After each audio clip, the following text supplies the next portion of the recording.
দৰিদ্ৰতাৰ এক জিয়া ছবি সুদীৰ্ঘ 11 ঘণ্টা ধৰি চাইকেল যাত্ৰা মৰিগাঁৱৰ পৰা জামুগুৰি পালে এইজন যুৱকে লক্ষ্য এটা চৰকাৰী চাকৰি ৰাজ্যত দৰিদ্ৰতা আৰু কৰ্মসংস্থাপনহীনতাৰ এক জিয়া ছবি প্ৰকট কৰি দেখুৱালে এজন নিবনুৱা যুৱকে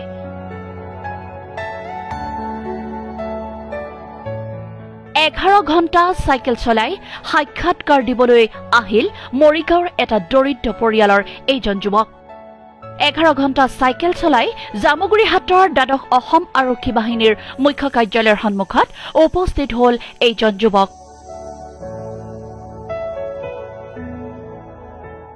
কাইলৈ অনুষ্ঠিত হ'বলগীয়া অসম আৰক্ষীৰ কামাণ্ডো পৰীক্ষাত অৱতীৰ্ণ হ'বলৈ সুদূৰ মৰিগাঁৱৰ পৰা 11 ঘণ্টা চাইকেল চলাই আহি জামুগুৰি হাটৰ কুসুমটোলা দ্বাদশ অসম আৰক্ষী বাহিনীৰ মুখ্য কাৰ্যালয়ৰ সন্মুখত আহি উপস্থিত হয়হি এগৰাকী যুৱক মনত অদম্য আশা আৰু সপোন লৈ উপস্থিত হোৱা এটি দৰিদ্ৰ পৰিয়ালৰ এইগৰাকী যুৱকৰ নাম খনিন পাটৰ আৰ্থিক অনাটনৰ বাবেই একমাত্ৰ চাইকেলখনেই সাৰথি কৰি কষ্টৰ ফল ৰত্ন পোৱাৰ প্ৰচুৰ আশা লৈ লক্ষ্যস্থানত উপনীত হোৱা দৰিদ্ৰ পৰিয়ালৰ যুৱকগৰাকীৰ পিতৃ এগৰাকী পেইণ্টাৰ আছিল যদিও নানান অসুবিধাৰ বাবে কৰ্ম পূৰ্বৰ দৰে কৰিব নোৱাৰাত এইগৰাকী যুৱকে পঢ়াৰ সমান্তৰালকৈ শ্ৰমিকৰ কামো কৰিব লগা হৈছিল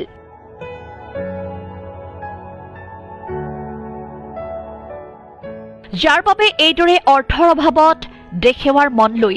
এটি চাকৰিৰ আশাত এইদৰে একাপ চাহ এটি ৰুটি খাই যাত্ৰা কৰি লক্ষ্যস্থানত উপনীত হৈছেহি অদম্য যুৱকজনে এইদৰে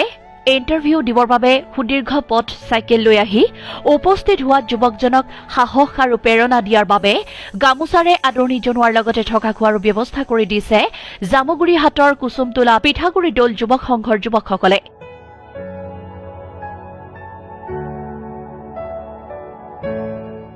যুৱকজনৰ আশা পূৰণ হোৱাৰ বাবেও প্ৰাৰ্থনা জনাইছে এই সকল উপস্থিত লোকে সকলোৰে আশা খনিন পাটৰৰ মনৰ সপোন পূৰণ হওক আৰু পৰীক্ষাত উত্তীৰ্ণ হৈ দেশ সেৱাৰ বাবে নিজকে নিয়োজিত কৰক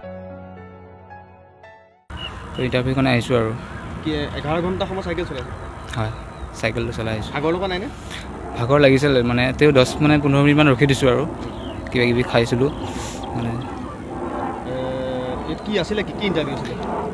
মইতো আছাম পুলিচ কামাণ্ডো বেটেলিয়নৰ ইণ্টাৰভিউ আছিলে চাইকেল চলাই আহিছে ঘৰুৱা অৱস্থা পাতি মানে ঘৰুৱা অৱস্থা পাতি অলপ বেয়া আছিলে আৰ্থিক সংকটি আছিলে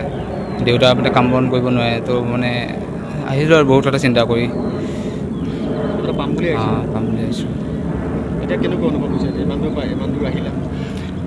ভালে লাগিছে ইয়াত মানে লক্ষ্যস্থান কেনেকৈ পাওঁগৈ বুলি আহি আছোঁ আৰু এতিয়া ইণ্টাৰভিউটো খালি ভালকৈ দিব লাগে সন্ধিয়া সময়ত প্ৰতিদিনে আমি সদায় এইখিনি তিনিআলি ৰখোঁ এপাক ৰখি থাকোঁতে আমি সদায় ৰখোঁ কথা চথা পাতোঁ লগৰখিনিৰ লগত আমাৰ পিঠাগুৰি দল যুৱ সমাজৰ গোটেইখিনি ল'ৰা আছে ইয়াত তাৰপিছত ৰখোঁতে আমি তেনেকৈ ল'ৰাজন আহিলে চাইকেল চলাই পেলাই ঠিক তেতিয়া সন্ধিয়া 9:30 বজাত সন্ধিয়া মানে যথেষ্ট ৰাতি হৈছে তেতিয়া আৰু 9:30 বজাত আৰু কিনকিনীয়া বৰষুণো আছিলে তেতিয়া তাৰপিছত ল'ৰাজন আহি পেলাই আমাৰ ওচৰত ৰখি পেলাই ক'লে দাদা ইয়াত থকাৰ ব্যৱস্থা হ'ব নেকি মই ইণ্টাৰভিউ দিবলৈ আহিছিলোঁ তেতিয়া আমি অলপ সোধপোছ কৰিলোঁ যেনেকৈ আমি সকলোকে কোনোবাই যদি অচিনাকি মানুহ দেখোঁ কিবা সুধিলে আমি সোধপোছ কৰোঁ তেখেতকো সোধপোছ কৰিলোঁ তেখেতে ক'লে যে দাদা মই ইণ্টাৰভিউ দিব আহিছিলোঁ মোৰ ইণ্টাৰভিউ আছে ক'ৰ পৰা আহিছা বুলি সোধোতে তেখেতে ক'লে মৰিগাঁৱৰ পৰা আহিছোঁ আৰু তেখেতক আমি চাইকেল চলাই অহা দেখিলোঁ তাৰপিছত তেখেতে গম পালোঁ যে তেখেত চাইকেল চলাই আহিছে একদম মৰিগাঁৱৰ পৰা আৰু তেখেতে কোৱা মতে 11 ঘণ্টা তেখেতে বোলে চাইকেল চলাইছে একেৰাহে মাজত খন্তেক 10-15 মিনিটৰ এটা বিৰতি লৈছে কিবা এটা চাহ পানী খাবৰ কাৰণে তাৰপিছত তেখেতক আমি কথা চথা পাতি পেলাই গম পালোঁ তেখেত এজন যথেষ্ট দৰিদ্ৰ ঘৰৰ ল'ৰা আৰ্থিকভাৱে তেখেত কিছু দুৰ্বল আৰু তেনেকৈ আমি কথাখিনি গম পাই পেলাই আমি অলপ আৱেগিক হ'লোঁ স্বাভাৱিকভাৱে তাৰপিছত আমি তেখেতৰ থকা খোৱাৰ ব্যৱস্থাখিনি আমি কৰি দিলোঁ আৰু আমি সিদ্ধান্ত ল'লোঁ আমি পিঠাগুৰি দল কুসুমটোলা যুৱ সমাজে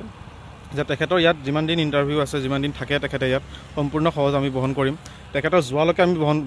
ব্যৱস্থা কৰি দিম